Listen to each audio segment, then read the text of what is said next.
Unicorns and centaurs. Fantasy stories and fairy tales take us to lands with strange creatures. Famous book series like Harry Potter and Lord of the Rings have many fantasy characters like centaurs, dragons, and unicorns. Centaurs are creatures that have half a human body and half a body of a horse.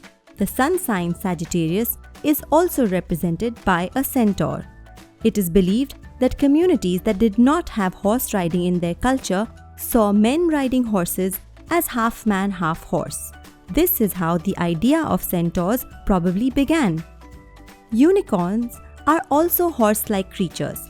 Can you guess how many horns a unicorn has? Uni should be your clue. Uni, when used as a prefix, means one, and the unicorn is a mythological animal with one horn. A unicorn's horn is supposed to be pointed, spiraling, and coming out of the center of its forehead.